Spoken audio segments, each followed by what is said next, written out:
Virtual reality is not just a simulation. It's a whole other world, a new electric dimension. Virtual reality will grow. It will be everywhere. Once I've entered the neural net, my birth cry will be the sound of every phone on this planet ringing in unison. Welcome to Now Playing's The Lawnmower Man retrospective series. Lawnmower Man's in your head now. There's no escape. Ever. Part of the Now Playing Stephen King podcast review series.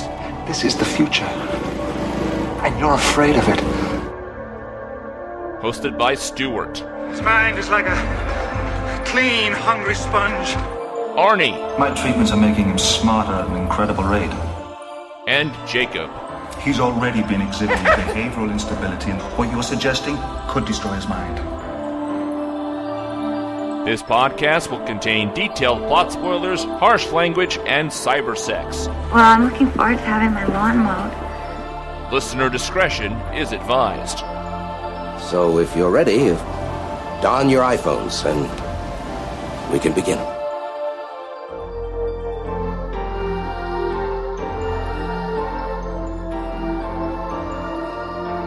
Today, we're discussing The Lawnmower Man 2, Jobe's War, starring Patrick Bergin, Matt Frewer, Austin O'Brien, directed by Farhad Mann. Don your iPhones. I'm Arnie, co-host of Now Playing. Alright, Stuart in LA here. Folks, nobody jack out until we figure out what the hell is going on. It's going to be a long podcast. And this is Jakob, your bastard host of A Lost Generation. Now, I remember when Jobe's War came out, I actually went back and rewatched The Lawnmower Man. The Lawnmower Man ended on that cliffhanger ending. All those phones were ringing. Pierce Brosnan was going underground. Despite that movie being an utter piece of shit, I really wanted to know how would they continue it. So when this came, I was excited.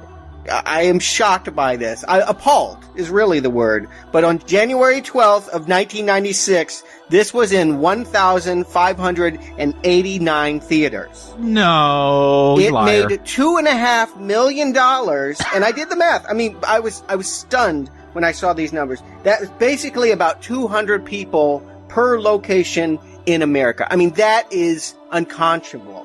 If you had given that many people herpes, they would lock you up. I don't know how they got away with putting this movie out in 1,589 theaters. They thought they had a franchise on their hands. I need to set the stage for where Lawnmower Man was. I wasn't the only person wearing a Lawnmower Man t-shirt in the 90s, Stuart. Cybersex shirts were everywhere in the 90s. It was like Bart Simpson and Batman. You just couldn't escape them. There was a video game. There were actually several video games. For this podcast, I actually pulled out my Lawnmower Man for my Super Nintendo and played it. That's a hard fucking game, by the way. Oh, I didn't know that it was franchised in that way. What'd you do? I assume everything takes place with you fighting Jobe in the cyber tunnels and all of that stuff? Oh, that would be so fun. But no, it starts off kind of like Contra or Double Dragon or one of those. It's just a side-scrolling shoot 'em. And then you enter the cyber world and you start flying like Jobe did in the cyber world. Are you playing as Jobe? No, you're playing as Dr. Angelo trying to stop Jobe. But in the real world, Jobe has soldiers you must fight, and then in the cyber world, you have to fly. Okay. And then there was even a Sega CD game that used digital stills from the movie to recreate the events of the film. I never owned a Sega CD, but there were YouTube videos I could watch and not enjoy. I mean, you have to really they thought they had something here. This movie did huge on video. The director's cut, one of the best-selling laser discs out there, did great on VHS. They were actually signing contracts for a Lawnmower Man theme park extravaganza.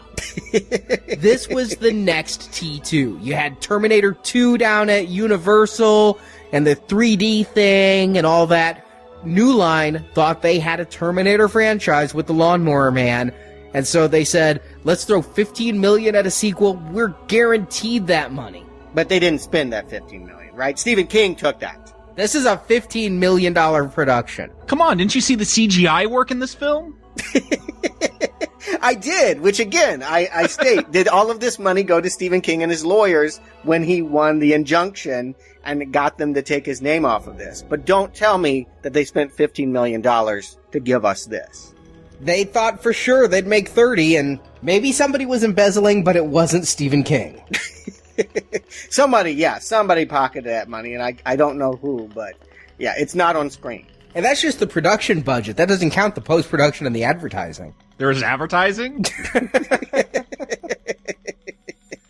This is the first time I've heard of this sequel, as we're getting ready to do this King one. Lawnmower Man, I knew all about that and knew it had a troubled story. This was a total surprise when I found out there was a sequel to it. Hell, I knew this when it was called Jobe's War. That's what I knew it as. They even rebranded it and tried again, re-releasing it as Beyond Cyberspace. Yeah, I noticed that. When I put in the DVD, it was called Jobe's War, and I used this little online tracker to just kind of keep track of the movies I watch. And yeah, it had that other subtitle to it. They couldn't even come up with a name for this thing, I guess. So, I mean, some of this is obvious here. Pierce Brosnan, by this point, was James Bond. He had made GoldenEye. He wasn't coming back. He didn't need this. But tell me, what was Jeff Fahey doing? With $15 million in the budget, was it Sketch Artist 2 and all of the crap he was making at this point so much more tantalizing? Could they not have dropped a little money bomb on Jeff and at least had the same actor recreate Jobe? I don't know if he was unavailable. I mean, they did this in 94 and he was in Wyatt Earp at that time. So maybe he actually was doing better stuff.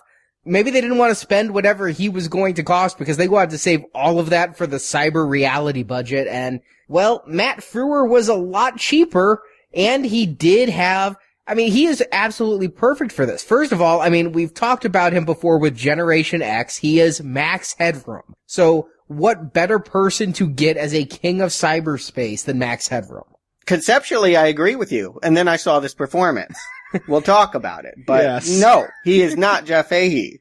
And that means a lot. And the other thing is Matt Frewer was coming off of Stephen King's The Stand, where he played the trash can man. I guess I'll find out what that means at some point. He's a pretty major character in The Stand, and that would have been early spring of 94, right before this started shooting, so he would have had a Stephen King cachet, even if they can't legally put his name anywhere on the cover. And now we gotta deal with it. Arnie, if you can, I would be greatly impressed. Yes. And most serviced by the confusion I experienced watching Lawnmower Man 2. Give me something close to a plot. Okay, but I'm going to stay high level because if I start getting into the computer hacker dog, it's just going to be crazy. It's going to be crazy even at high level. I will hit mute now to cover my cackling. All right, well, let's recap. At the end of the last Lawnmower Man, Jobe's consciousness was transferred to the computer systems.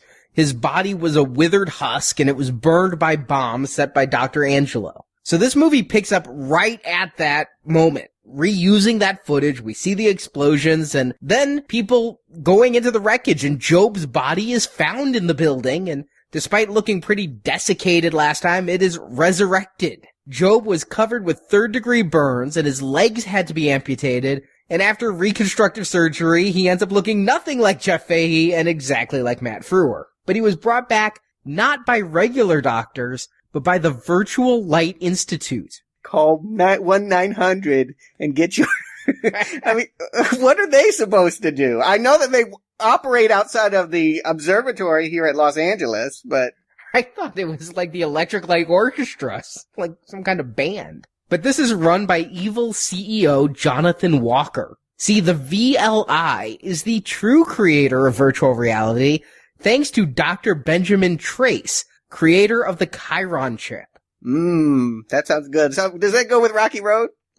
But after a patent battle gives complete ownership of the chip to VLI, Dr. Trace quits and goes to live a Luddite life on a ranch. But Jobe has been brought back by the VLI to finish Dr. Trace's work and complete the Chiron chip, creating a new virtual world where all humanity will live jacked in. But the chip has some backdoor programming to prevent it from becoming too powerful. So Jobe reaches out to his young friend and Dr. Angelo's former next-door neighbor, Peter. Remember Peter? He's the only actor who returned. Oh, it's the same kid? Yeah. It is. It's very confusing in that way because he's only aged a couple years and yet somehow we're in future LA. When we last saw Peter, he, his mother, and Dr. Angelo were going underground to hide from Jobe and the shop, but now Peter lives as a homeless teenager on the subways of futuristic LA with his 3 cyber hacker friends and their cyber hacker dog. At Jobe's behest, Peter seeks out Dr. Trace, who uncovers Jobe's real plan is to become a virtual reality messiah. So Trace breaks into VLI and tries to steal the chip, reconnecting with former coworker and lover Dr. Corey Platt. They fail to get the chip, so Trace must jack into cyberspace and have a sword fight with Jobe to finally activate the Egypt protocols in the Chiron chip, destroying the virtual reality city Jobe had been building. And with Jobe defeated, Trace, Peter, and Corey seem to be forming a new strange family unit as credits roll. Arnie, I see you have the same plot that I did, because you would skip the entire middle, but I guess we'll discuss that and try to decode it. Stuff happens, okay? I don't know if any of us will be sure what happens, but yes, something. Right. So yes, when I first saw this way back in 96, my thinking was completely confused. I knew Matt Frewer was taking over for Jobe, but I was wondering who's the Pierce Brosnan. I'm glad we're doing this retrospective to clear up almost 20 years of confusion that Dr. Trace is a different doctor than Dr. Angelo. And so this guy who's the real father of VR, I guess Dr. Angelo was just stealing his work or something.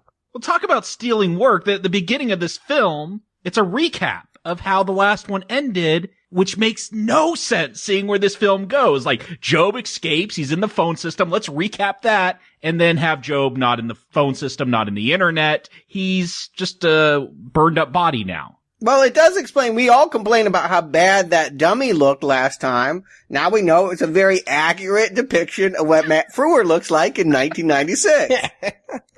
Now, don't be so mean to Matt Frewer. He doesn't look that bad. He doesn't look like a mannequin. I'm going to be very mean to Matt Frewer because this came out the same year as Generation X.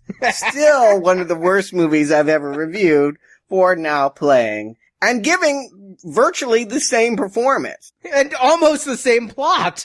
Yeah. Yes. The thing he made in between was Dumb and Dumber the series, which I didn't know existed, but it at least explains why he keeps cribbing from Jim Carrey. Was he at least the Jim Carrey role and not the Jeff Daniels role? I have no idea. I didn't look it up. I didn't even want to know. It just, I moved on. I didn't know there was a Dumb and Dumber the series either, but when Nor did I. Dumb and Dumberer comes out, I guess we'll retrospective it and find out. Yeah, Matt Frewer, he's an amputee, no legs. Does he have both of his arms? They cut off his legs. We'll learn later. There's some amount of dialogue given to the fact that they trap him into this plot. He won't be able to escape because they cut off of his legs. I thought they cut off his legs because of the burns. Like, they're talking about the burns over his body, and then they say they amputated his legs. I didn't see anybody come in and go, cut off his legs to keep him a hostage. I thought it was a life-saving measure that they took his legs. Yeah, they do drop a line late in the film that it was done on purpose. Yeah, late in the film, they talk about it as a way of keeping him under their control. No, they could have given him robot legs. Oh, that's right. Yeah, they could have, they said that they've been withholding his robot legs. Well, he's in a wheelchair. It's not like, he couldn't move. I mean, shit, I'm sure he can go faster in that thing than those futuristic cars that they have tottering around here. Maybe he's down a flight of stairs. Now, I'm confused.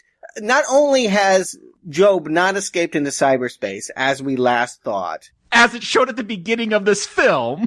Yes. But yes, they remind us about what they're not going to do. But then, when they bring him back and he's burned 80% and they do all of this work on him at the Griffith Observatory, he starts talking in nursery rhymes. He's regressed. Peter Pumpkin Eater. He's gone back to being a simpleton, right? Why on earth would they devote this much technology to have a simpleton build this Chiron, Thyron chip. Well, that's what I don't get. Like, okay, we got this husk of a body. It's got no legs. Like, Forrest Gump had come out at this time where they had a guy that had legs depicted with no legs. Like in this, oh, it looks awful. It's like just a sack over his leg, so you just pretend you can't see him, I guess. But here you got Matt Frewer, no legs, Peter, Pumpkin Eater, and then Mr. Walker, who runs VLI. I thought it was James Lipton in an early acting role.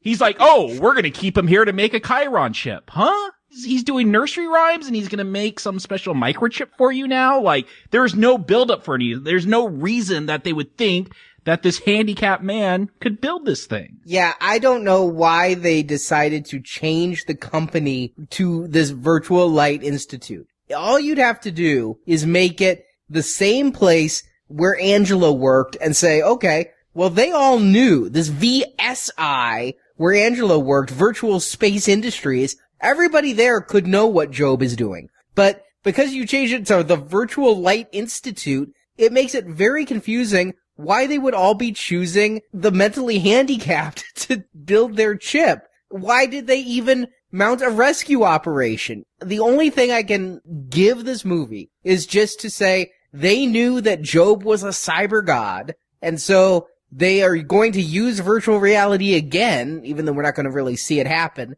to make him smart again so that he can then build the cyber reality for them and they will control it. I pissed my pants. Literally pissed my pants watching this movie because when they put the dude in the wheelchair in the gyrosphere and he's flipping around like the monkey did, but they can't even afford the Tron suit, it came out. That was hysterical to see someone in a wheelchair in a gyroscope getting shaken and just pulled all around. I just kept waiting. That is probably where the money went. To make the dummy not fall out of that chair had to be a magical feat of super glue. It was incredible. I mean, I went on a jag. I had to pause the movie. I had to go like a laughing, crying jag for about 15 minutes because it's one of those things where like almost instantly. I didn't have high regards for the movie last week, but how we have fallen into this crevice and how much more further are we going to tumble down? We are like 5 minutes into this movie and it is running neck and neck with Mangler here. I mean, it wants to drag this franchise down to the subterranean level. I mean, this is not going to be the only time you're going to have to pause this to laugh, though, and just lose your shit. No. There's one more time specifically, but yeah, I mean, they turn on the little Ludwig van and they have the wheelchair spinning around and I'm just like, this is bug nuts. I mean, this is totally bug nuts. Jobe grows some legs in VR. Like, why wouldn't he just have them? Yeah, I love the sparkle magic effects. They can't actually afford to computer generate any of the characters. Say what you will about the Jeff Fahey bubblehead. Hey, I said I liked it. Yeah, I kind of enjoyed it, but at least it was a computer representation of the actor. Here, they just superimpose people onto a cyber background. And the best part is rather than have a black and gold CG body for Matt Frewer, they just give him what looks like a leftover outfit for a background extra from Cleopatra. And he's just wearing a gold pharaoh suit. It's Michael Jackson. I mean, that was like, Michael Jackson even had like an Egyptian video or something like that. I mean, remember the time? Yeah, I remember the time. It's Captain EO on a Captain Crunch budget. It's not only is it inappropriate, they don't have enough money to even pull it off. But there's some kind of vague hinting that there's an Egyptian theme. We'll later learn that this Chiron chip, say that 3 times fast, is in this like kind of pyramid temple and there's some kind of Egyptian circuit backdoor. There's some kind of Egyptian motif going on here, but you're right. It might have just been as simple as that was what was in the prop shop that day and they went with it. But like you said, Stuart, this is sometime in the future. This dystopian Blade Runner without a budget future of Los Angeles. Rollerblade Runner. Yes, rollerblades, like we have a steampunk ice cream truck that they're gonna drive around in. Walker drives around in the Mach 5 later on. Like, this is supposed to be the future, and Peter's 4 years older than the last film. Well, the last film was also in the future. We just didn't get to see anything except where they lived in that suburb. The burbs just look like they did in 92. Yeah, something dramatic has happened in between, and I'm not just talking about Brosnan walking away. I mean, yeah, this is ridiculous. Everyone is on inline skates wearing glasses that take them to cyberspace. And how we got there from 1992, I don't understand. How Peter's now homeless. Yeah, his mom died, so presumably Brosnan did too, and that he's taken to living as an urchin in the subway system. I mean, LA subway system is, I don't think that there's much room to accommodate. They keep trying to expand, but this is not New York here. And that's where he's going to set up shop for some kind of playground. I guess these kids get together to steal, we see him steal in the beginning some man's credit card information that he's using on a payphone. And that allows them access to a cyberspace that, as best as I can determine, is being monitored by the government. That the government says whether you can go online or not. And if you have the right credits, you get to go. Yeah, we should say we're guessing here. Because nothing's clear. I thought it was a paid thing. I thought like you had to pay to go online and they just were stealing credit card information. But it is kind of a guess kind of thing. They need his credentials, however it is, to take their VR equipment, which started off as a gyroscope, but now looks like you could build it at Radio Shack. If Radio Shacks are still around. I guess they are in this future. I mean, it doesn't even look well done. It looks like one of those kid sets you get with the little highly colored wires, and they're just putting on, their iPhones. I did a double take when they talked about putting on their iPhones, but they actually mean glasses that are telephones. I know. I was going to give this some props about being like, wow, they got something right about the future. No, it's a really stupid looking headband. Yeah, and what do? They go flying. Like, whatever that movie was last week, at least I guess it could appeal to teenagers. I don't think it appealed to adults much, but this is a Disney film, I almost feel like. Like, we get this long sequence of them just like flying around cyberspace, your street urchin, homeless kids living in the sewers. It's very brightly colored. Like, each of them is wearing a individual color, and like they've really turned up the intensity of all the colors, because the trees, I think it's actual footage of a helicopter flying over trees, but they've made the trees so green that they're kind of cyber. I didn't get any cyber out of this. No, this is stock footage. Maybe they manipulated it with Paintbox or something, but no, don't tell me that these are artificial worlds of cyberspace like we got last time. They don't have the money for that. It's just all bad green screen here. In the quest to say something nice about this movie, good luck. I will say that the symphonic score that accompanies these Superman 4 level work here is actually pretty good. But what was weird, I don't know if you guys noticed it or not, but the audio quality of the music was really subpar. It was almost like they bootlegged it. Like the guy that wrote the Police Academy theme. It almost sounded like they went into a movie theater and taped the Police Academy theme with like a tape recorder and then handed it in and said, this is it. Like this, it's crazy, but the audio is really, really bad. Even though the score, I was impressed. I thought we'd get some stupid little keyboard, MIDI kind of stuff, but they actually have a symphonic score that would be good if I could hear it. Yeah, I noticed that the sound quality of this was absolutely terrible. I'm watching this in the home theater, and I've got to pump everything up. I don't even think they were using most of the speakers, and it just sounded like crap. But I did have to go buy that score just so I could make some fucking credits for this show. Now, Arnie, I don't know what, European steel case edition you may have watched. I bought this movie twice, Jacob. Twice. Oh. I have Jobe's War and Beyond Cyberspace, because when I got the director's cut of The Lawnmower Man 2, it sent me a Region 2 version of Beyond Cyberspace. But who can play Region 2? So I also have the US version. I was wondering, maybe the sound's so bad is because they crammed both of these films on one disc. Widescreen and regular. And that fucked me up because I chose widescreen. Stuart, you had to stop the movie to go piss yourself. I had to stop the movie because I chose widescreen, and the first 10 minutes aren't. And I'm like, what the fuck? I picked widescreen. And so I'm going back to the menu. Pick widescreen again. It's 4:3. It just, no matter what version you watch, the first 10 minutes are 4:3 for no fucking reason.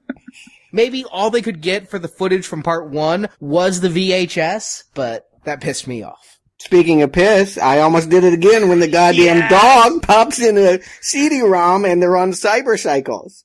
Yeah, so these kids, they're flying around, all of a sudden, like, someone's opening fire on them. I'm not quite sure if it's troops that Jobe actually sent, or if this was a closed government line or whatever. Who knows what this is? But yeah, they get shot down, and so they're like, Harvey, with their dog, put in the cyber cycle disc. And the dog, like, it doesn't, like, pick it up with its mouth and, like, push it. No, it's like a paw. It's a glove of a paw. Well, no, he uses his mouth to put it in and then uses the paw to push it the rest of the way. This is like Inspector Gadget type dog stuff. That's why I say this is Disney. I'm watching a Disney film all of a sudden. Right. Is this PG or PG-13? This could not be an R-rated movie like the last week. They got a fuck in here, so it's got to be PG-13. It is PG-13. They lowered the rating to try to get that theme park audience. Clearly. I mean, at this point, I'm having misty memories of RoboCop 3. I'm wishing it were as good as that kiddified production here. I mean, yeah, it really is going for something completely different. At this point, I wouldn't even call this a horror thing. When we finally see Jobe and he's in that sparkle outfit and somehow this kid recognizes him, even though it's Matt Frewer. Even in virtual reality, he can give himself legs, but he can't give himself his own face. Yeah, here's the thing. Matt Frewer is totally, like, bicked razor bald in this film. It's not like he has that crazy hair that Fahey did in the last one. So there's no reason to recognize him as Jobe. No, but it's a happy reunion. I mean, I guess Peter never really knew that this guy ran a lawnmower over his father and... Well, his father was abusive, so that wouldn't be the worst thing either. Still, I think that anyone would be a little traumatized that their best friend was a violent serial killer. I find it hard to believe that if they were reunited anywhere, that it would be so joyous. Yeah, I don't even know if that last film happened in this universe. Right. It did. We started with it. Yeah, which had no consequence on anything we're seeing now. So, again, maybe they use that to lure people in that, like that first one. I think the only way to recognize it is for a brief flash. And I mean just like blink and you miss it. Big Red appears. The lawnmower. Remember, this is called the Lawnmower Man, guys. So they actually work in a cameo of his lawnmower and then it's gone. Yeah, the device of killing, I want to point out, is it makes a brief appearance and then disappears. Why even use this name Lawnmower Man? It is not helping them. He's not mowing any grass. Well, he doesn't even have legs, but I think it's just, if you don't use the name, you're going to not bring in the audience. Is that what didn't bring in the audience? Okay. Theme park ride, Stuart. Theme park ride. God, that's crazy to me. But maybe that explains why for the rest of the time, when he does go ballistic, because this is the only scene where he's kindly, he gives Peter a task to go find this Dr. Benjamin Trace, and I'm thinking this is a partnership. This is going to be like, a fantasy film where these two are friends. I'm not thinking that he's going to get a spear later on and be chopping people's heads off. Why not make it a lawnmower? At least if he's going to kill people, why can't he be consistent? I don't get the whole Egyptification of what's happened to Jobe here. But yeah, he's wearing a Pharaoh's outfit. He's chopping people's heads off. It's just weird. And for some reason, Peter gets shot in cyberspace. Like, this is what's so confusing. Like, Jobe shows up. Is he his friend? I'm guessing so. He seems friendly. Peter seems to like him. And then Peter gets shot. And I guess that's how they pull him out of VR. But Jobe is saying he's dying. So I think this was all to make Jobe appear in danger. It was all a ruse so that Peter would be motivated to help Jobe. Well, it's a good thing Peter's friends know first aid, because they do drop the line, you die in VR, you die in real life. So let me understand this. The company Virtual Light Industries took a patent for the magic chip. The company stole it away from the creator, Dr. Trace, and rather than hire him back, they decided to rebuild this simpleton in virtual reality so that the simpleton could then make his childhood friend go find this guy to fix everything. Well, it's a little bit more confusing as they... You're right. They stole the chip after the chip was done. That was the beginning scene. I'd just like to point it out. They have this beginning scene in black and white as if this were happening in a time when there were not computers. And after that, whether they fired Trace or whether he just went off to look like he was dropped from Dances with Wolves, But he went off and got dreadlocks and a totem pole. Yes. I thought he was supposed to be Native American at first when he shows up. So did I. I really did. I wrote down white Indian hippie. So whether he quit or whatever reason, I mean, they stole his work from him. I don't think you can hire him back at that point. So he is gone, but they have everything they need, but now they need somebody to actually build it. So they get Jobe and they reprogram him to not be mentally challenged anymore. But what Jobe discovers is there's the Egypt protocol in the chip that even he can't crack. Because this chip is a fucking pyramid shape. Huh? That's not how microchips work, right? Well, nobody said it was a microchip. Maybe it's a macrochip. A pyramid? Come on, Arnie, I know you do computers. I don't know. To me, this is stretching credibility, and that's saying a lot for this film. Well, you want to see how they get it out later. I mean, we'll get there, but Ice Cube? I don't know. Yeah, nothing about Chiron chip makes any damn sense. I could actually go with it being trapezoidal, pyramidal, whatever shape they want it to be, and it doesn't have to be a square. I mean, I imagine that if this is an entire virtual reality engine, it's a processor that has other chips in it, whatever, they call it a chip. It's a MacGuffin. Who gives a shit? I wasn't gonna focus on the shape of it. Well, what blows me away, like this, there's so much Egypt stuff in this film, so I guess it has to be pyramid shape, because that's central to the plot here as we get into it. Sure.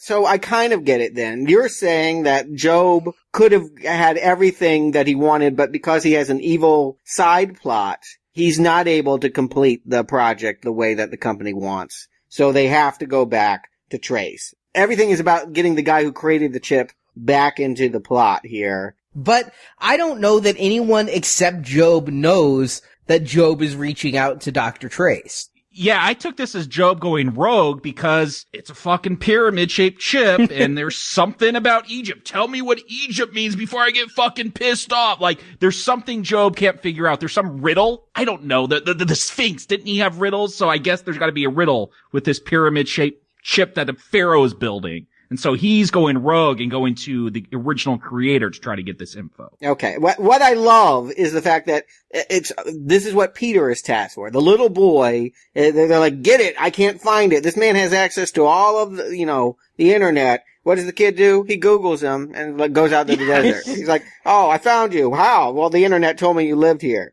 Well, he lives in this completely anti-technological Luddite. It's almost like a commune. Yes, a commune of one. Where only he lives, though. There's no extras or other people. Yes. So, Jobe can't get there because, again, no robot legs. So, he has to send somebody with legs and a bike or rollerblades to go get him since there's no phone to ring. I took it as Jobe needed Trace to jack in to the net or whatever to, I don't know, steal this info. Like, he seems really obsessed with getting him to jack in, and Tracy, like, buried his computer. He's off the grid at this point. Yes, this is the big character arc for Trace. He's afraid of VR. He refuses to jack in. He's robophobic. Yeah. And so here's the pitch. My friend Jobe is dying. He was a Lawnmower Man back when my mom was still alive. He was my best friend, and now he's stuck in virtual reality. And so he's like, okay, I'll come back from I mean, I need a catheter at this point because there's no telling when it's going to explode next. This movie is making me lose all biological control. And can I just say, I haven't seen Patrick Bergen since he was beating on Julia Roberts. You guys recognize this is the villainous husband from Sleeping with the Enemy. I do not know this guy. I looked him up and saw that. I didn't recognize him. I was really confused because with the dreadlocks and that kind of puffy face and smile, I thought it was another actor from The Stand. I thought it was the guy who played Randall Flagg, but it isn't. So I don't know this guy. No. Yeah, Patrick Bergen. Yeah, if you ever saw Sleeping with the Enemy, it's an hour of Julia Roberts putting on hats and listening to Brown Eyed Girls and 10 minutes of him slapping her around.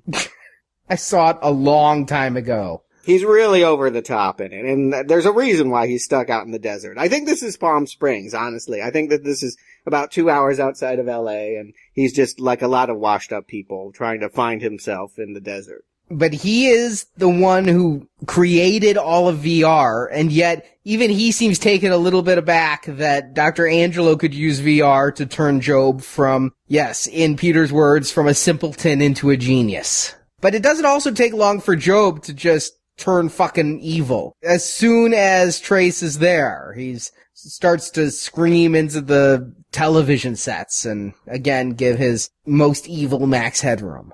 Incest, a game the whole family can play. Like, I don't even know why he's referencing incest at this point. These are outtakes from Generation X, aren't they? I mean, these are really, I mean, I put it on the writing last time, but now I just think that these are him ad-libbing. I just think that, you know, I hate this, that I used to like Max Headroom, and now this movie, now playing, has killed my love for Max Headroom. I could never watch that again without disgust. It actually holds up, so you could go back and renew that. I can't, because I have seen this movie and Generation X. Somehow I still love Matt Frewer. But yes, this was a dark period in his career. So we all agree we don't know why he wants to kill the children. But for reasons only known to him, he is now making a subway train go after the kids' lair so that it can crush them or something. He wants to kill them because he's pissed off at Trace for not sharing. And so his instant reaction is an overreaction to kill them all. Trace, all of them in that subway car. It's a mildly interesting scene. I wouldn't exactly go so far as to say exciting. Mildly interesting. The slowest train chase I've ever seen. I mean, it takes a good 5 minutes for this thing to crash into their lair. What I find funny, we get this face-off between Jobe and Trace where they're like hitting buttons and they're switching the track back and forth. Like, if I was Trace, I'd just wait till the last second and hit it. Like, why do we need to go back and forth? Like, that's stupid. I agree completely. I had the same thought.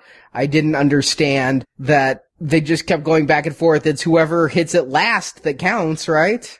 Yeah. No, everything is predicated on the fact that one of the kids is too stupid to, like, put the dog down and let it run out its own way, and so he can't figure out how to climb a ladder and holding the dog. And so that's the big hair-raising climax to this, quote, train crash that is descending upon their lair. And so now I would hope that Peter understands that his friend Jobe is evil. What does he want at this point? What is his level of involvement? Why does Peter stay in the plot? If he knows that his childhood friend is evil, why is he hanging around?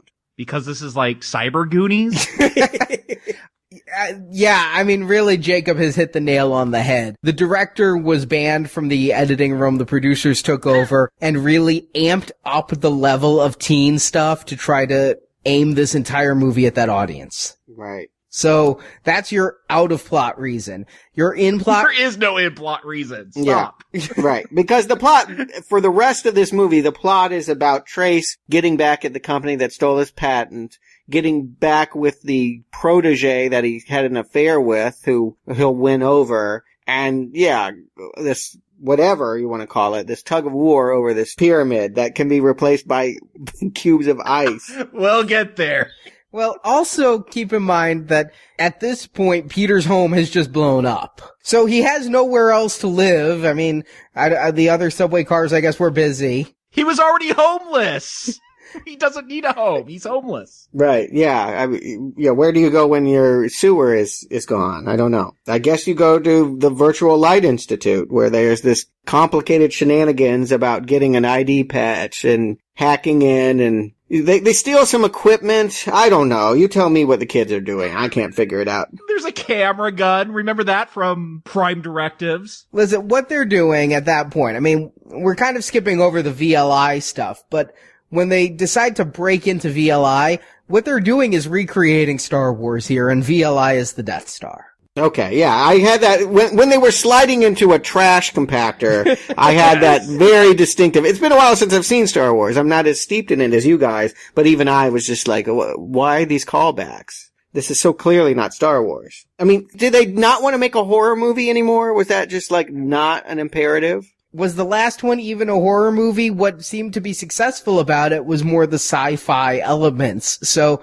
they decided to go completely that way. I still think that Terminator 2 was their model, and Star Wars was how they ripped off this entire middle by putting the evil doctor in the Princess Leia role. The Chiron chip is the Death Star plans. Trace is our Han Solo, and Peter's our Luke Skywalker. God. I think the dog is Chewbacca.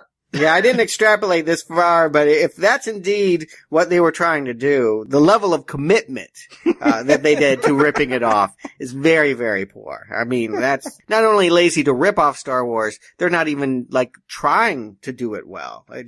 I don't get it. I thought that Lawnmower Man was setting up Jobe to be a Freddy Krueger slasher that comes out of your computer to, mow your face off. And instead, we've turned into a family film where, the Goonies are stealing camera guns and out tricking these buffoons at the planetarium. I struggle to comprehend what is VLI doing? They drop a line like 3 days. They want to go live with their virtual city world, but they got to get congressional approval? Yes. This is what I think is that in this future, keep in mind that what we think is key to all of this plot we're trying to discuss. Yeah. Al Gore had been out there, talking about the information superhighway. These fools took it literally and said, okay, yes, it's going to be a road with access ramps that will have Egyptian, something blocking it. They're actually building virtual reality. Like there's, I guess, like construction workers and scaffolding. Like that's not how programming works. It's you sit at a keyboard and type. I love the steampunk movement, where like H.G. Wells conceived of flying to space in a hot air balloon and all that. I think all that stuff is really fun. This is like the cyber equivalent of that. These are people that have no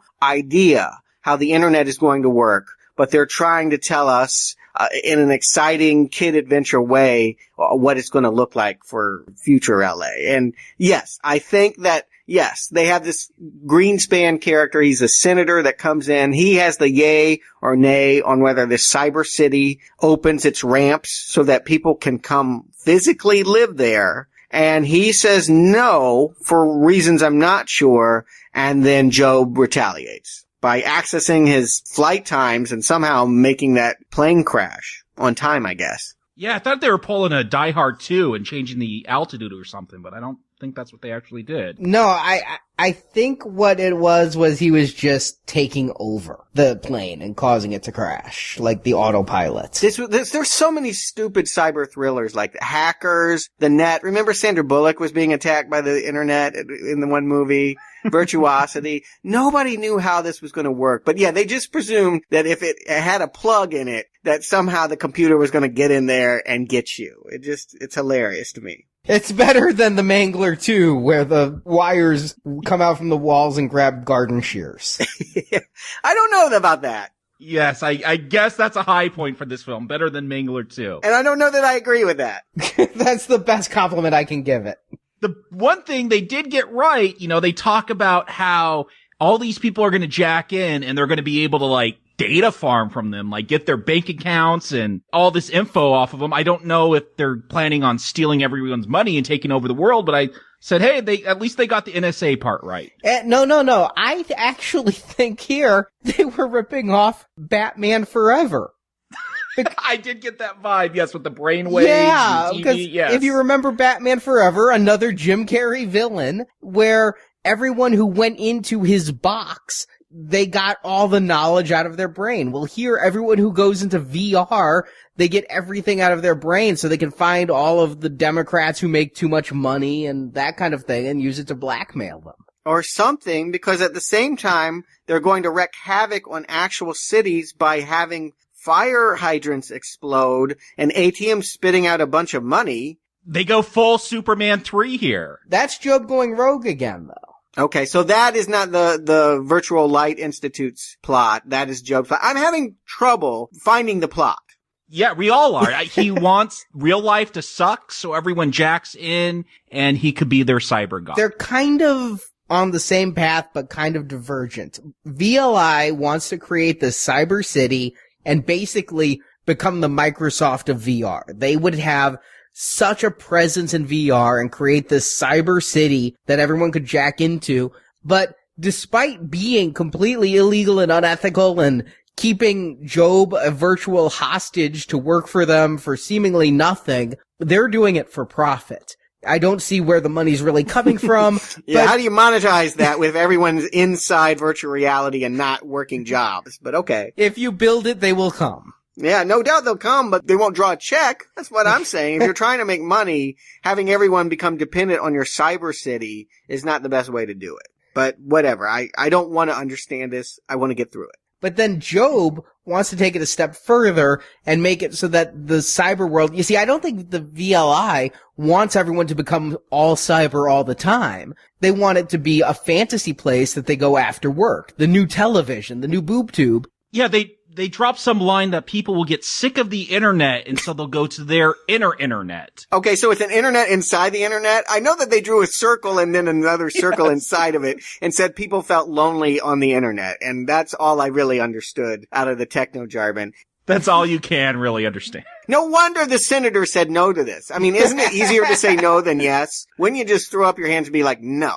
What I don't understand is after Matt Frewer crashes his plane, they get the president on the iPhone and he's like, yeah, okay, put it online in 12 hours. Well, they thought the senator was going to say yes, so business must go on. But I do think that what Jobe wanted to do was make the real world so shitty that everyone would just jack in full time where he is God here and worship him. Now, I don't quite see what he gets out of that because he still has a physical body. He has not become all cyber like he did last time. He doesn't even seem to have that many cyber powers. He could make swords out of thin air. Yeah, that's exactly it. They have not worked on him being a monster. Again, I bring up this horror element, which I think was important to the last one. That whole killing spree of the townspeople defined why you wouldn't want him in cyberspace. Otherwise, if he's not going to go around killing everyone, all right, he can be Cyber God. Who cares? There's no real stakes here. I don't really care what he does in that little stupid town.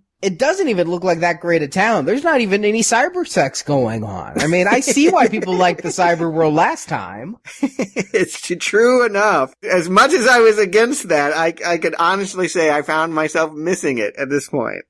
Yeah, here, when people jack in, they're basically sitting in a big auditorium. That does not seem like fun. And it's almost like they're at some kind of mega church because it's just Jobe standing on a stage telling everyone they will worship him. Right, I agree. If virtual reality can create anything you want, I want more than the senior citizens that are, around me, watching some seminar. Maybe this was too primitive a movie and they didn't know what online would be, but I think they needed to show the dirty, grizzled fat guy going in and becoming a hot chick or something. Become whatever you want in VR. Everyone who's jacking in at home should be ugly and everyone there should be a perfect person, you know? Sell me something as to why this VR is a place to be. If you got ATM spitting out money, I want to be at that ATM. I don't want to be in cyber world. What's wrong about an ATM that gives me money? I couldn't understand that myself. If that was his method of shooing us into the other world, I think there'll be some stragglers. Let me just put it that way.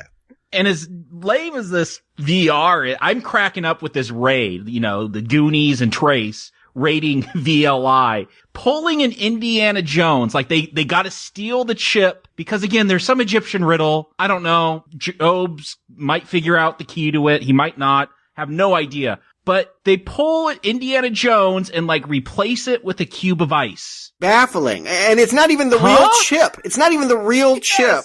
Because Johnny Walker has hidden the real chip in his desk drawer. So they walk away with a total paperweight, a pyramid paperweight, and go back to the desert. Plot over, right? We don't even care about them anymore. They're gonna go online.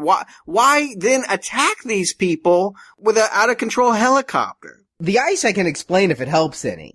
Oh, good. Yes, explain, please. What, they had the budget for the ice and they didn't have one for another pyramid? They dropped the line that the pyramid is exactly 0 degrees centigrade. So if the temperature changes, it sets off the security alarm. But is this chip not running anything? Okay, this is a dummy chip. No, it's not running anything yet because Jobe hasn't put it in place. Does it have to be in cyberspace? Why is there a green light coming out of it then? That's the security alarm. Oh my gosh. Whatever. Listen, at that moment, Peter tells Trace, this isn't one of your best ideas. The writer is in that same boat. It's just a way to create this kind of security system illusion with the lasers and things. Wasn't that also a Batman thing? The smoke and the lasers? It was some heist film. Yeah, they did that. I can't even tell you what really happens for the rest of the movie. There's so much techno jargon. I defy anyone I would love to just grab any actor at any given point in the last 30 minutes and say, what are you saying? Because they're all vectoring into the cybernetic dimensions of the quadrangle, carbonator. Okay, give me a double. How many times do they say jacked in this film? Yeah. Man. Jacked in, jacked off, what's the difference? A lot! A fucking lot! But what I hear is the plot is eventually that they want to make Jobe so angry he'll destroy himself, and that there's something about the Chiron chip being a dam. I have no idea. I heard these words. I will try to decipher because I knew I'd have to write a fucking plot summary, so I had to understand this. You skipped all this in the plot, though. Yeah, whatever. The Egypt protocol was a dam that would stop VR if activated. But because Jobe had placed the chip, the key is to make him so angry that he accidentally triggers this protocol. Wait. So there is a chip used to build VR that was made to stop VR. He created the backdoor system that would be a failsafe. So if it actually did its job, then it would fail. I don't understand this. No. If it does too much of its job. If it's too good at work, then bad. Yeah, we're gonna fire you. Okay. I still don't know what's being accomplished by this city going online anyway, but what's the worst that happens? Some bored senior citizens get to sit around a virtual, city? What's the threat? Hey man, at least the cyber cycles get to come back. Yeah, they do. In a sword fight? Like Star Wars! Yes! Instead of lightsabers, it's swords! That's it. Again, I kept thinking, why aren't they using the lawnmower? I guess that would be too bloody. You're right. They want to do the PG-rated fantasy stuff. They won't want to watch anyone get lawnmowered this time. I did, but okay. Yeah, the whole thing, it comes down to Trace versus Jobe. Trace has finally jacked in. He's faced his fear of VR, the world he created, and gone in to stop Jobe because infiltrating VLI did nothing. And we've completely blanked over his great reuniting with Dr. Platt, his former lover and still working there and thinks he's evil for fighting on that thing. And there's also another love story between Walker and the blonde there. I did think it was great. At one time, that blonde, I think she whispers something in his ear. And I'm like, oh, he's gonna bang her. And then they cut to a scene where Walker's eating chicken wings and threatening Trace over the video phone. I'm like, is he getting a blowjob while he's eating the chicken wings? Is this post-coitus eating? I honestly took it as post-coitus and hungry. Yeah, it happens. All I know is the only Johnny Walker I want at this point comes in a glass. So the point was to get Jobe, so powerful that he would shut down because he became the Chiron chip? That was the point in this sword fight? Sure. Survey says, is this Family Feud? I mean, we could all take a guess. I don't know. Ding! Sure. What he says is we have to make him angry enough to destroy himself.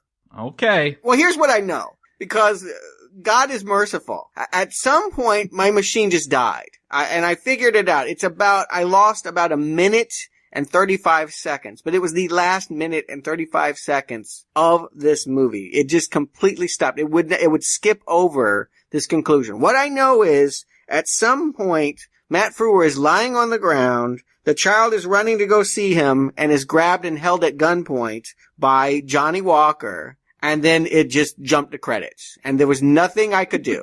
It is a replay of last one. Remember last one? Jobe went evil, but when Peter was in danger, Jobe became good to rescue Peter. When there was a gun at Peter's head, Jobe went to the light side again to fight against Johnny Walker to save Peter. And he pretty much just, trips him. Yeah, because he doesn't have any legs. And I think he might even be mentally challenged again. Yes, so, Stuart, you missed one of my favorite scenes. This is Sloth and the Goonies reuniting, the very last scene of this film. Corey and Trace and all the kids and Jobe, they wheel him out, I don't know, onto a balcony at VLI, and they're just looking off into the sunset laughing. And I'm wondering, Frewer, has he gone full retard again? Cause that look on his face and the way he's just busting up. I took it that Frewer had gone full retard again, and the Lawnmower Man 3, which they were planning when they made this one, was going to again have him go smart a third time. It's like Flowers for Algernon on endless loop. What theme park was going to have this as their ride? I have to think Universal. I don't think it would be Disney. Maybe Six Flags. Six Flags is always trying to play catch up, right? Who put this out? New Line. Yeah, that's Warner Brothers, and that is, well... That would have been Six Flags. Yeah. So Jacob, Stuart, do you recommend The Lawnmower Man 2 Beyond Cyberspace? Jacob. So here's the thing, you guys have listened to us try to get through this plot. After I'd watched the film, I couldn't believe what I had seen. Yeah. I was astounded. I was trying to understand it. I was explaining the plot to a friend, or at least I was trying. Is that person still your friend after you tried to do this? She is still my friend. But here's the thing. I'm like, okay, so then the kids are flying around, then they got the cyber cycles, and a dog puts in a disc, and then there's this white Native American, and she's like, no, you fell asleep at some point during this movie. I'm like, no, I'm only 10 minutes in. This is the stuff I still understand. This, I know I understand. The rest of it, this film is so incomprehensible, and yet it was kind of enjoyable to watch. I am struggling. Does this get, what did we call it? The brown up arrow or whatever you wanted to call that? Yeah, the brown arrow, yeah. When it's covered in shit, but we're recommending it, yeah. Yeah, I was laughing a lot throughout this film, and I was enjoying watching it. It's an awful film, but it is an enjoyable awful. I think you could come up with some good drinking games with this. I think you could have a lot of fun trying to figure out the plot at the end. So I guess it's awful. Don't get me wrong. There's nothing redeemable with this, but it's a special kind of awful. So I guess it's getting that brown arrow up. Wow. Stuart. Wow, I guess somebody had to do it. Not gonna be me. Last time Stephen King sued and successfully won to have his name removed from The Lawnmower Man, I think that Brett Leonard and Pierce Brosnan and Jeff Fahey could have a similar class action suit against them, saying that this is in any way a continuation of what they did in Cyberspace. I mean, this is not a Lawnmower Man sequel. It is some half-breed of witless children's morphin entertainment mixed with, Star Wars, Raiders of the Lost Ark, any movie that ever made any money, basically, on a shoestring budget. It's a travesty. I mean, we're halfway in. I just want to remind everyone, we're only halfway done with The Night Shift, and it has lived down to every fear I've had about how horrible these movies are. Who even knows how depthless the bottom is? I can't, it's the sum total. If I had just seen this movie after a bunch of good movies, I might feel one way. But I'm telling you, after those 3 manglers and the coming back 3 times and Graveyard Shift and all we've had to deal with, this is starting to feel, I know it isn't, but it's starting to feel like the worst movie of all time. And it's just one movie. It's like one long, endless train wreck that just will not end. This is astoundingly bad. There aren't enough red arrows to send it to hell. I got a new phrase though. I used to say things are bug nuts. From now on, things are beyond cyberspace. When it's this crazy, it is beyond cyberspace. And I gotta go with Stuart on this one. I gave the last one that kind of brown arrow, guilty pleasure, so bad it's good recommendation. But Jacob, this one, it has some piss your pants kind of moments, but I felt like those were all early on. I really felt like the first 10 minutes of this, 15 minutes maybe, were really hysterical. And then the joke gets old, you turn it off and you walk away. The reason I could give the last one some fun is because it was really bad and had some horrible acting, and then it got murderous, and then it got the VR, and it had just enough going on. Here, I think you'd almost have to be on some kind of chemical to enjoy this. because there's just nothing tying it together. Shit is happening, words are being said, but it's just not enough coherence for that kind of a fun level. And I was kind of hoping it would be. When I gave that last one the unlikely Green Arrow, I thought, well, Matt Frewer, I mean, maybe he can mind rape me again. I even got a guilty pleasure out of his performance. If you go back to that review, I liked him in Generation X. Here, I don't even like him. I don't like his gold outfit. Patrick Bergen has zero charisma, and I don't understand if he's a Native American or if he's fighting for our freedom in a Braveheart kind of way. I'm confused. So, no, this movie is an indecipherable mess, and I know enough about the making of to say that I think there's a lot of blame to be spread around, from the screenwriter to the director to the producers who then took the film in post and just chopped it to shit in the hopes of continuing their franchise. Well, they all lose because they didn't get their franchise, they didn't get their theme park. We lose more because we spent our time watching this. Not recommend.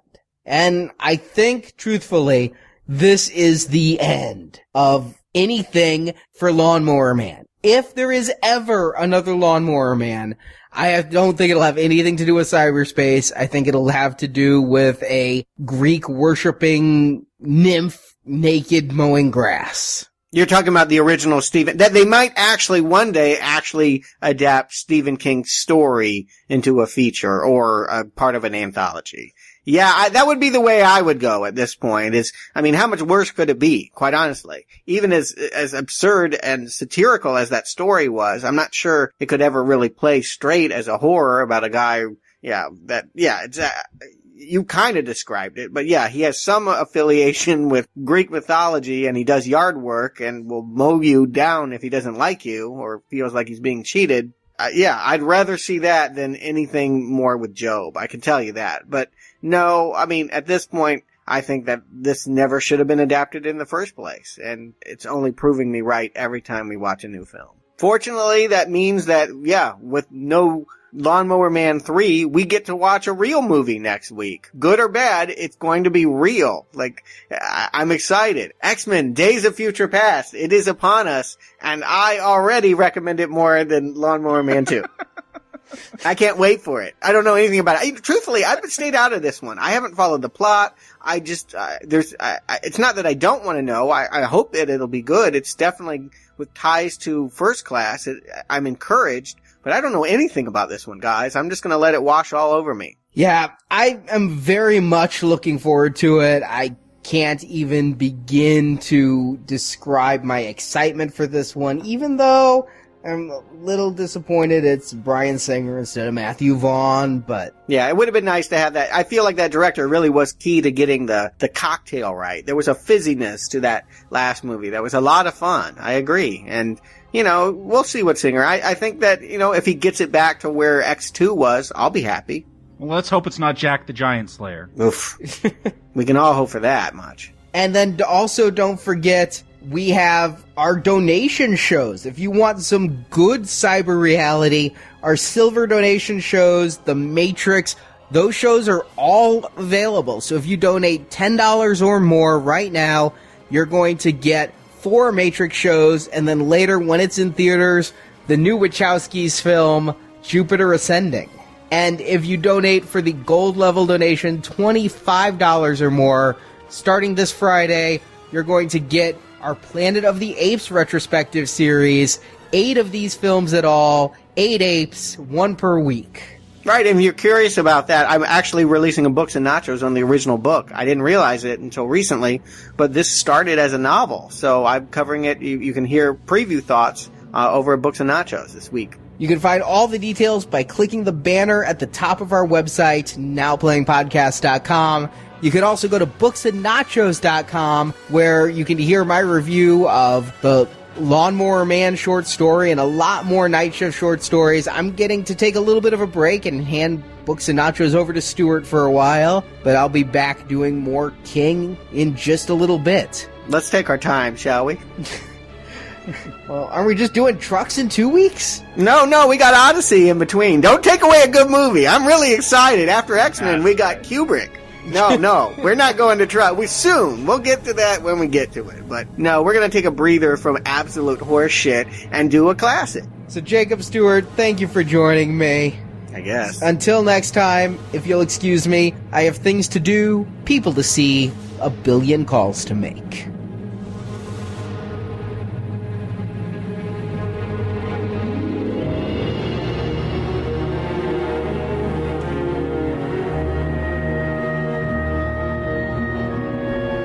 Last journal entry for a while.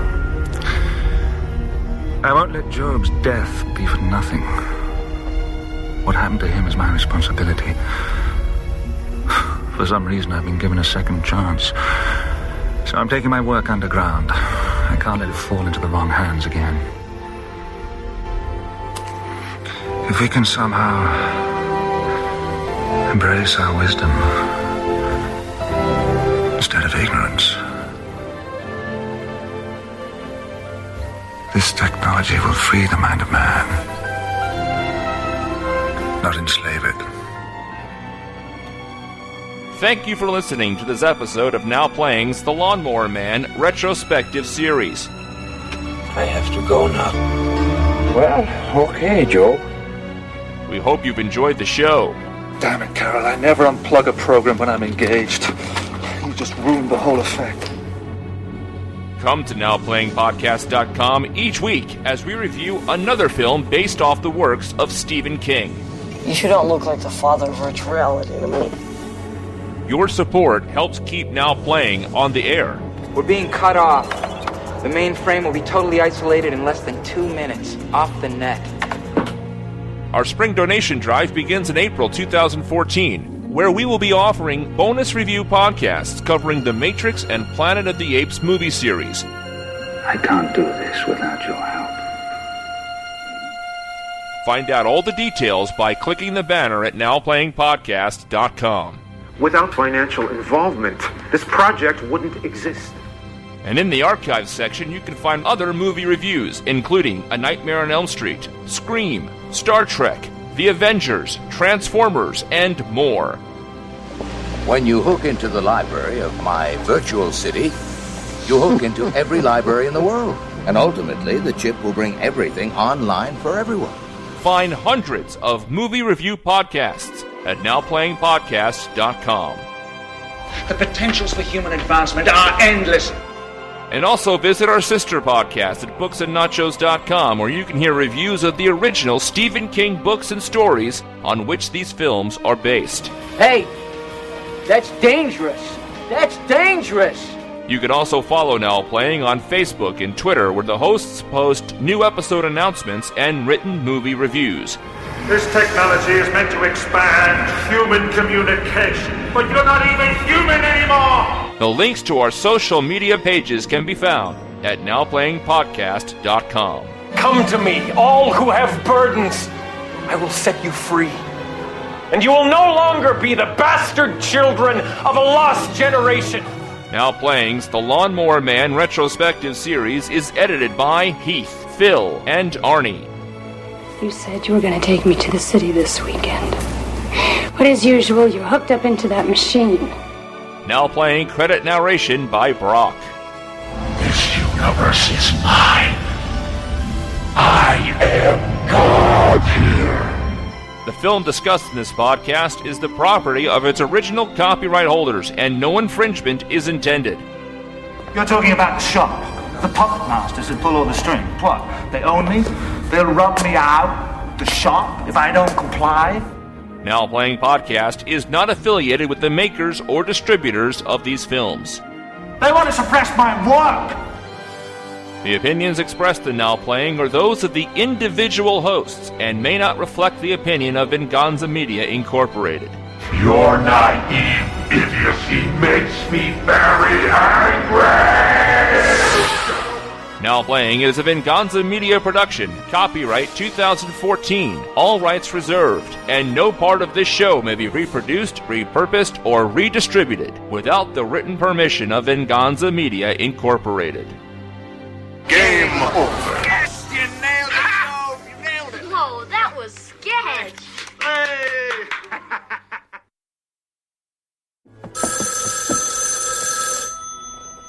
Took a patent for the Chiron chip. Chiron. Whatever. I never got it wrong. It was like Carmine chip, corn chip. I had 9 things written down. Thyroid chip. I never understood what they were saying. What is it? Chiron? Chiron with a K. Chiron. Or, Okay. I mean, it's CH, but K sound. Right. Okay. Anyway. Tug of war over this Chiron chip. Chiron. God damn it. Just call it the chip. Whatever. Yeah. Let's talk about Matt Frewer. Let us some talk. Let's get mind raped. I didn't know there was a Dumb and Dumber the series either, but when Nor did I. Dumb and Dumberer comes out, I guess we'll retrospective it and find out. Or was it Dumb and Dumber 2? I can't remember what they've called it now. No, it's Dumb and Dumberer. No, that one came out already. Dumb and Dumber. Yeah, no, there's a third one that's supposed to come out. Yeah, there's a 2, but I think it's spelled like some is other it? way. I can't remember. Please don't make me talk about that. I'm sorry I brought it up. I'm seeing none of those movies.